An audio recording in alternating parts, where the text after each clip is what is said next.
Olá! Energia nuclear é uma fonte de energia viável para o Brasil? No programa de hoje, a engenheira física Suelen Cunha vai nos explicar como funciona e quais são os benefícios dessa tecnologia.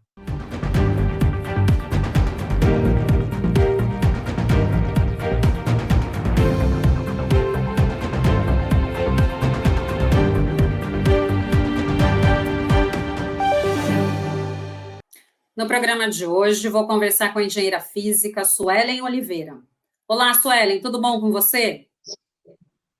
Olá, Renata, tudo bem com você? Tudo jóia. Muito bem-vinda aqui ao nosso programa. E antes da gente começar a conversar, eu queria que você me falasse um pouquinho da sua formação e da sua experiência profissional. Ok, então, Renata, a minha primeira formação, eu sou bacharel em Ciência e Tecnologia, formada lá pela Universidade Federal do Oeste do Pará. É uma universidade nova, mas que já trouxe vários cursos voltados para a área ambiental, saúde. É uma universidade que tem crescido. E a minha segunda graduação é em Engenharia Física. Possuo algumas especializações também na área de gestão. A minha área de engenharia física ela é uma área bem generalista, é, então eu foquei em diversas áreas ao longo da minha carreira, né? Principalmente na parte de energia. Já desenvolvi trabalhos na parte de viabilidade de sistemas fotovoltaicos, e no momento eu estou concluindo o curso de mestrado em engenharia nuclear aqui no IME, no Instituto Militar de Engenharia, aqui no Rio de Janeiro. Basicamente é essa, e no momento também estou participando, sou uma das participantes das Olimpíadas Nucleares Brasileiras, a primeira Olimpíada da área, né, que está ocorrendo no Brasil. Ah, que bacana. Me conta um pouquinho mais o que é essa Olimpíada, como que ela funciona. Sim, as Olimpíadas Nucleares estão sendo promovidas pela ABDAN, que é a Associação Brasileira para o Desenvolvimento da Atividade Nuclear. As Olimpíadas tiveram início em meados de abril, né? Em maio foi dada a largada no evento da NT2E, que foi uma feira que ocorreu aqui no Rio de Janeiro, né?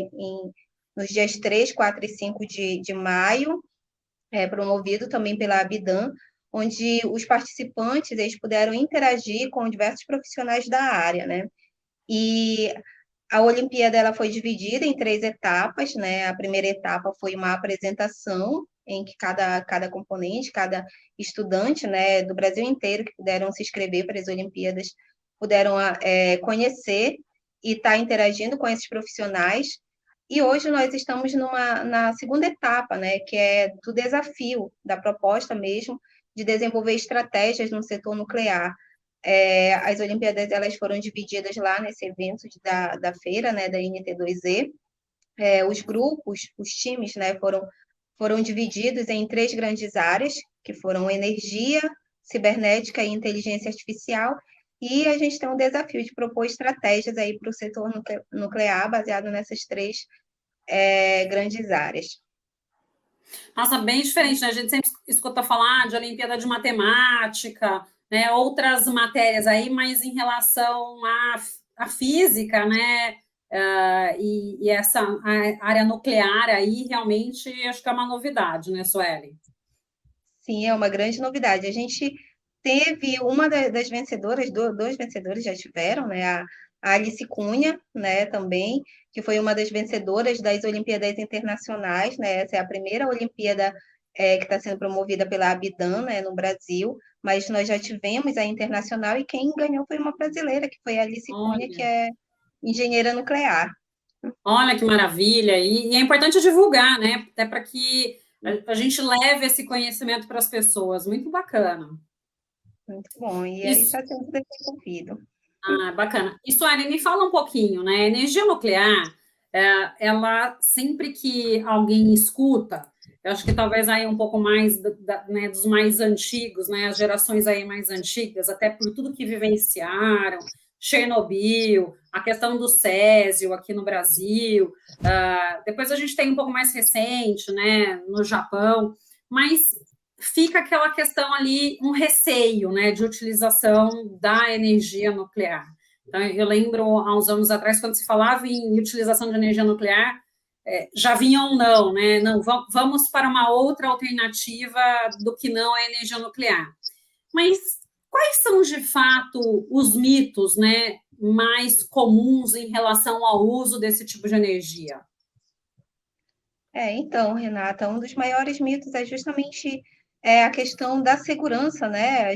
Tem muita gente que acredita que ainda podem surgir acidentes, eventos como os que já ocorreram, eventos que foram negativos, assim, que trouxeram essa imagem negativa para a área nuclear.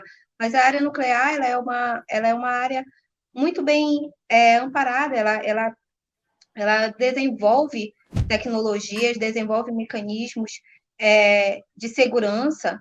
Hoje, justamente, a gente tem a questão das lições aprendidas com todas essas ocorrências, né, que houveram, tanto de acidentes, né? A gente tem também questões de acidente no Brasil, e a gente toma isso como lições aprendidas, né? E a nuclear ela vai muito além disso. Hoje, com tudo que aconteceu, a gente desenvolveu mecanismos de segurança, né? Hoje, os reatores nucleares, eles apresentam o que a gente chama de uma segurança intrínseca, uma segurança passiva, que ela visa proteger justamente ali os envolvidos, né, os trabalhadores envolvidos ali contra a radiação. Então, a gente hoje tem tecnologias muito mais avançadas, né, e o compartilhamento de conhecimentos, né, com outros países, tem trazido essa questão de uma cultura de segurança nuclear muito mais forte, e que vem desmistificando pouco a pouco, né, essa visão de que a nuclear ela só apresenta esse aspecto negativo que muitas vezes foi colocada, foi repassada. Eu não excluo também esse pensamento das pessoas sobre essa questão, né, porque às vezes falta um conhecimento a mais sobre essa questão, principalmente com relação às aplicações da nuclear, que a gente pode verificar que não é só na parte de energia, as aplicações nuclear vão muito além disso, tem questões muito mais avançadas que pode trazer grandes benefícios para a sociedade. Eu Eu acho que acredito, esse, com relação à eu acho que segurança. eu acredito até, né? Assim, óbvio, todo acidente, todo incidente que acaba acontecendo numa esfera sempre tem lições a serem aprendidas. E acho que na questão da energia nuclear, isso foi muito bem aprendido, né? Acho que muitos protocolos de segurança foram criados depois desses acidentes que ocorreram. E mais do que isso, a gente tem que pensar também, né? Eu, pelo menos, não vou negar, né? Eu faço uma autocrítica também. Anos atrás, quando me falavam de energia nuclear, me assustava. Mas eu acho que é pelo desconhecimento de tudo, de quando, inclusive, esses acidentes ocorreram, de como se tratar com esse problema, né? Como solucionar esse risco iminente que tinha sido gerado por conta ou da explosão que teve lá em Chernobyl, ou por conta do rompimento ali do césio. Então, até quem tratava dessas questões não sabia como lidar, né? O próprio governo também não sabia lidar com uma resposta mais efetiva para a população, com um protocolo de segurança, o que fazer, o que não fazer. Então, tinha até receio, que informação eu vou liberar, que informação eu não vou liberar.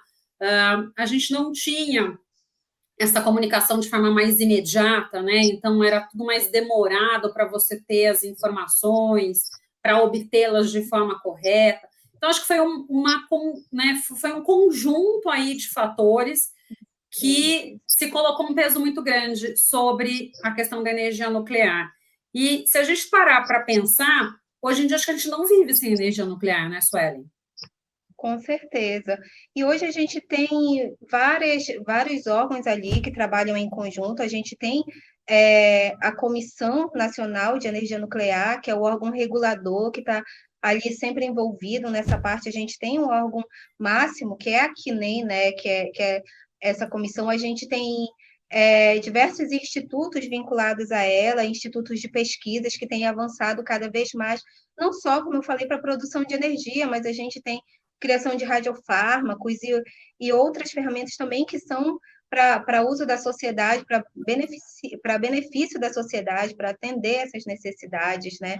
E a nuclear, ela vai muito além disso. Hoje, com essas lições aprendidas, a gente pode desenvolver tecnologias muito mais ágeis, muito mais que impedem o contato direto, né, dos agentes ali próximo, por exemplo, dos reatores.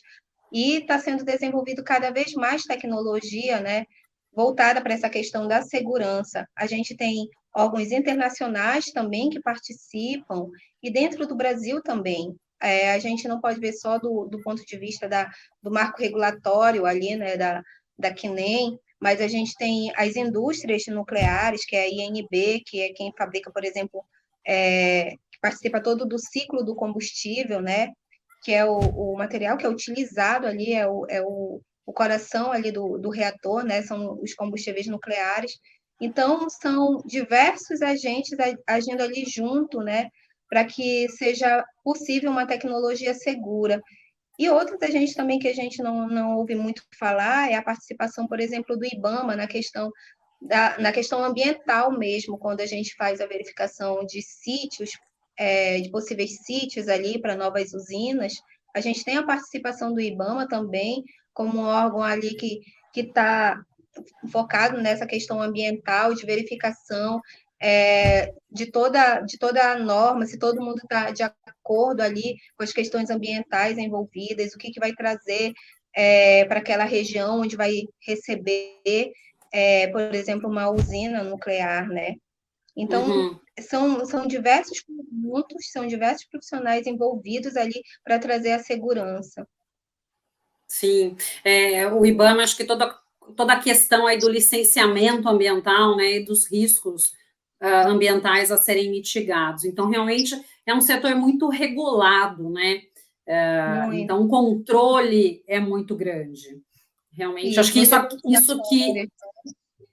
Os relatórios isso que acho que acaba... ambientais.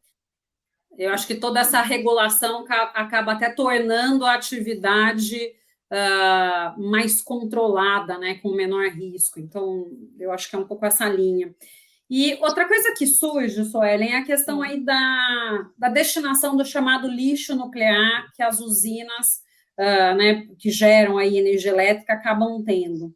Então, os materiais aí radioativos, né, utilizados também em equipamentos médicos, como a questão do césio 137, o galho 67, o talho aí 201. Como que fica a destinação deste material? Ela é a mesma que o das usinas nucleares de energia ou não? É uma destinação diferente que precisa de um outro cuidado? Então, a destinação, ela depende muito do grau da atividade também.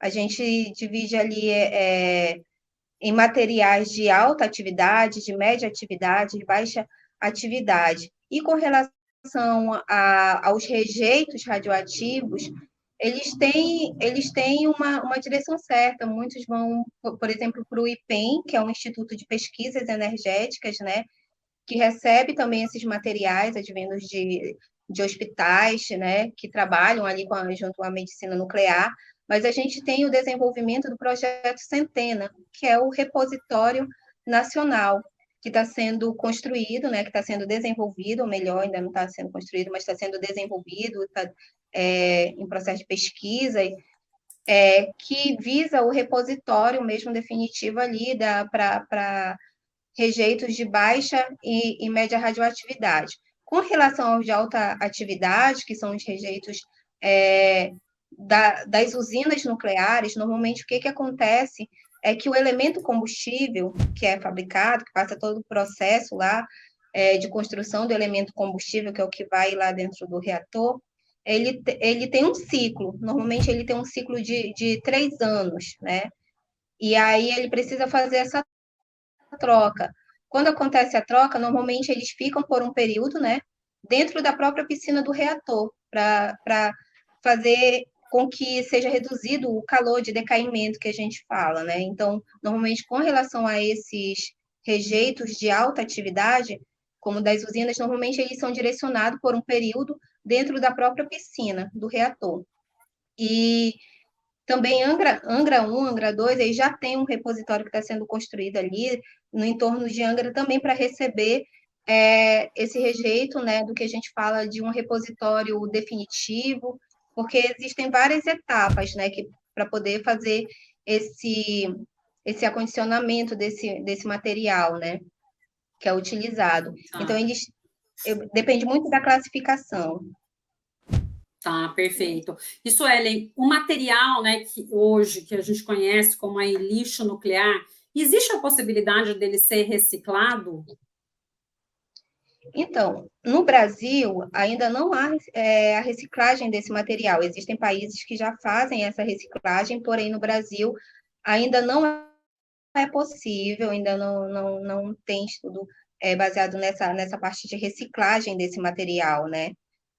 O que a gente tem, é por isso que a gente chama de rejeito radioativo, porque por enquanto ele ainda vai ter essa destinação, né? Ele vai ser Tá. condicionado dentro de um local apropriado, que se chama esse repositório, né? No momento, no Uhum. Brasil, não tem esse estudo mais para a parte de reutilização desse Tá. material combustível. E tem uma perspectiva para que isso seja criado no Brasil também? Ou isso seria muito a longo prazo? Eu A creio que reciclagem?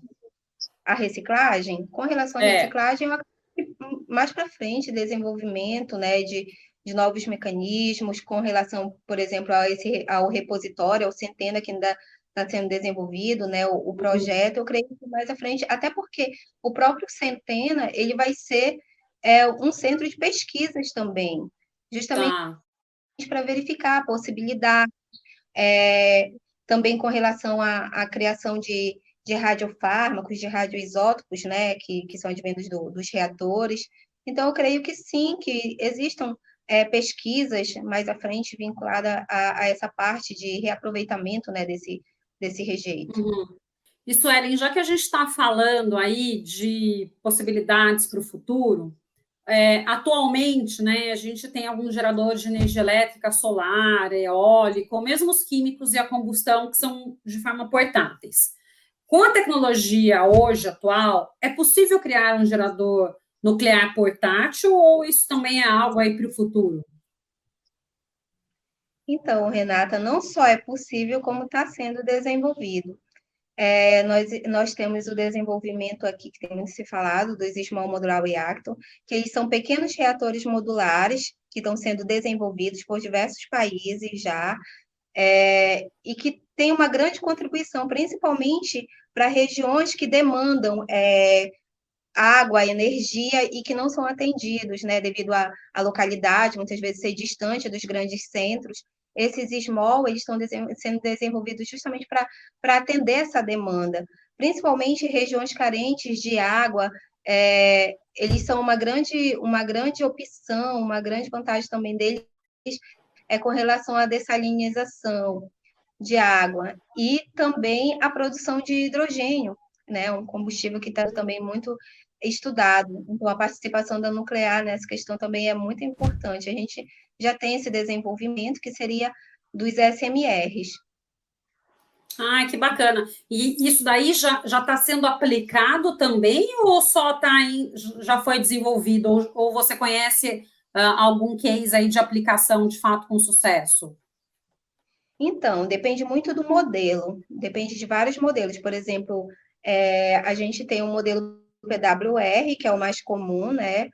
E isso daí depende de vários países e também, para que seja aceito, depende de diversos fatores regulatórios, né? E aí eles são desenvolvidos em vários países. Existem aplicações de pequenos reatores, por exemplo, na propulsão nuclear. No Brasil, a gente já tem um desenvolvimento também do submarino, que é do programa ProSub, da Marinha, que está sendo desenvolvido, os reatores a propulsão nuclear. Eu não sei se estão sabendo, mas tem esse desenvolvimento lá do programa nuclear da Marinha, baseado também, que não deixa de ser um SMR, né? Uhum. E também outros países, China, desponta também muito essa questão do avanço nuclear do SMR, Estados Unidos, existem vários países que já estão em desenvolvimento. E depende muito, como eu falei, do marco regulatório de cada país. Como é uma tecnologia nova, precisa passar por todo esse marco regulatório aí, que eu acho que é o que ainda está travando, né? Uhum. Trazer, O talvez desenvolvimento até aí para da o Brasil, tecnologia, né? isso, esse marco regulatório Tá. que é o que pega mais na questão para Uhum. pegar, né, a tecnologia. Mas já Tá. tem desenvolvimento e já tem é, SMRs também já em fase de projeto, de design, Uhum. entendeu? Tá. Perfeito. E me fala uma outra coisa, né? Alguns cientistas falam que o hélio 3 é de combustível do futuro, né? Chamam o hélio 3 aí de combustível do futuro. Por quê, né? O que que ele tem de tão especial?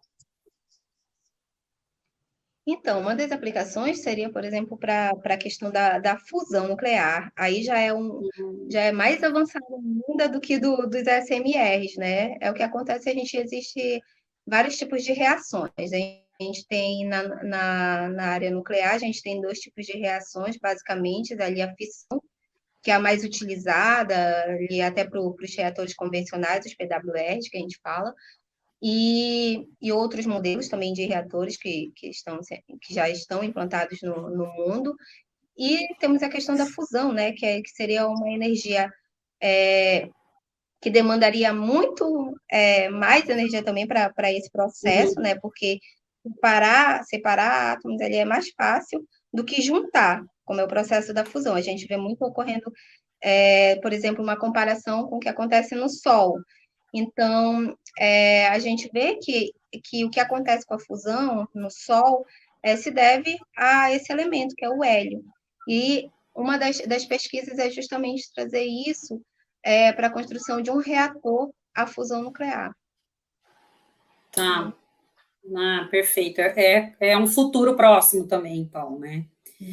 E, Futuro. Suelen, uma outra coisa, né? Eu sempre, sim, nas minhas aulas, eu dei aula aí por mais de 15 anos, e eu sempre trazia, né? Até quando eu comentei com você no início, né, no início aqui do nosso programa, que eu também tinha, talvez, aí uma reação contra a energia nuclear no começo, justamente por conta disso, né? Então, acho que lá no começo dos anos 2000, quando eu comecei dar minhas aulas, eu sempre trazia para os meus alunos um texto do James Lovelock, que era né, faleceu, mas é um ambientalista, e ele trazia muito a questão, na época acho que nem se falava muito, né, numa diversidade de matriz energética, a gente nem tinha tão desenvolvido as outras fontes de energia, então era só a hidrelétrica, carvão, gás ou a nuclear, né, basicamente, lá atrás.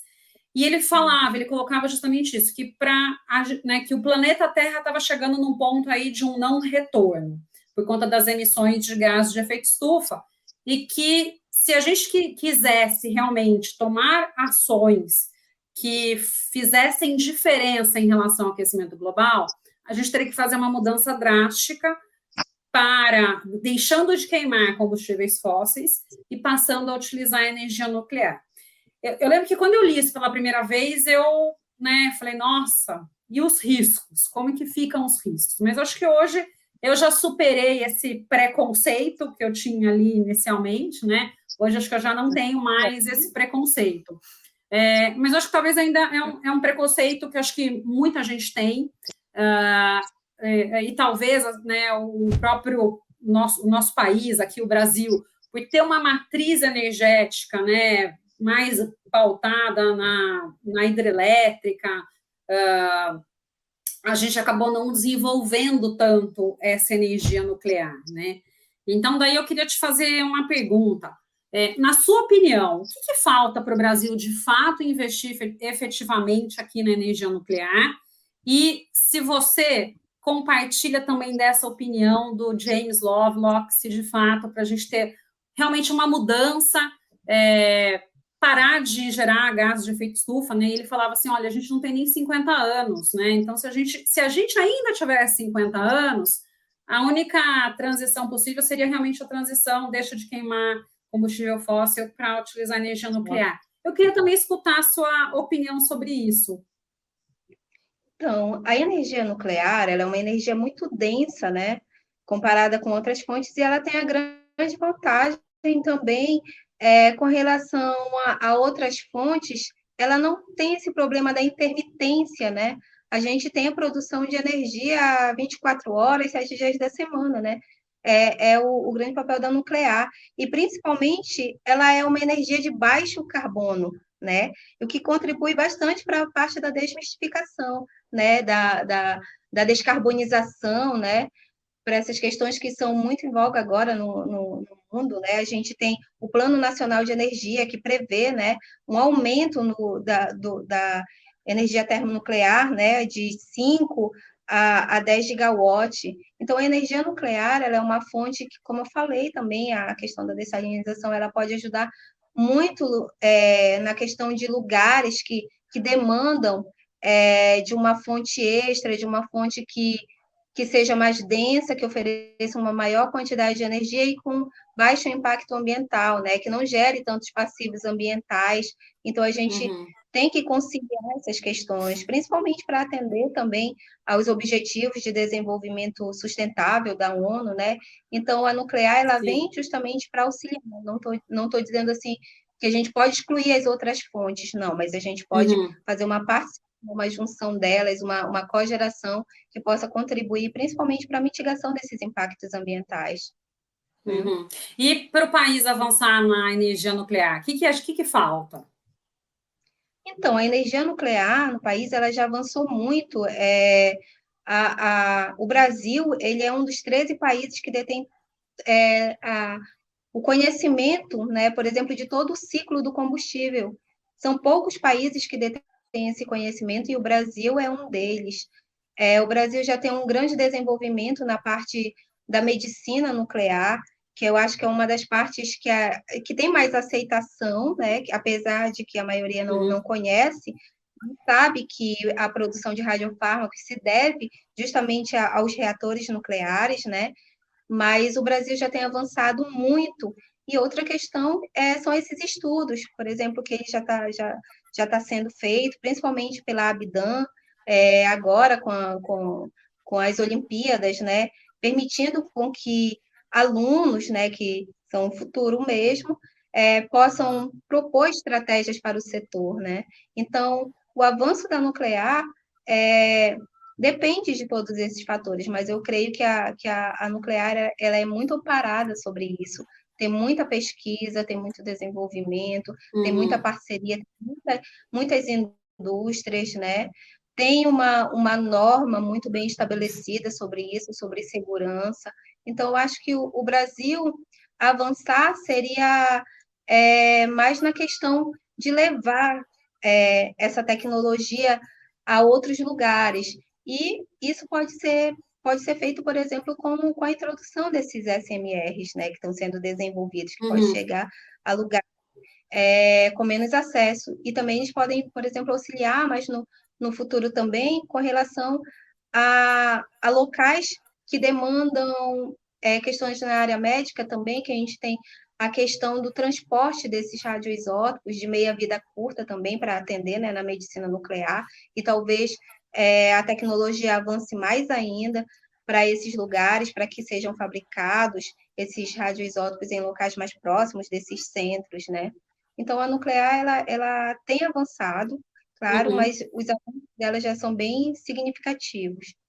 uhum. Bacana, é bom saber, né, que o país ele é um dentre poucos aí que detém toda essa tecnologia aí de ponta a ponta, né? Realmente é um motivo de orgulho para a gente.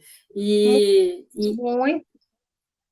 é, O, e se me permite, o Leonan, o professor Leonan, ele é um dos nossos mentores nas Olimpíadas, e ele fala muito assim que é um legado, né?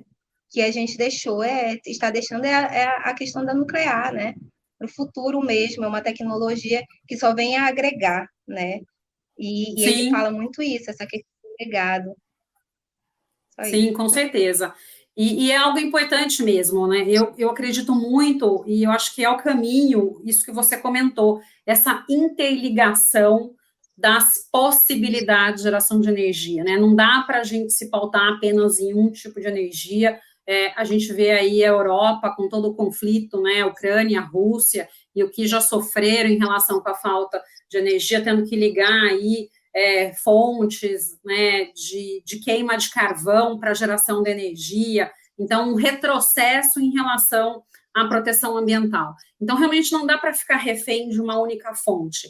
E a combinação de várias, até por conta do que você mencionou, de não ter a questão da intermitência, eu não dependo exclusivamente ou do vento ou do sol, né, ela traz esse benefício aí para a nuclear e a não emissão também dos gases de efeito estufa.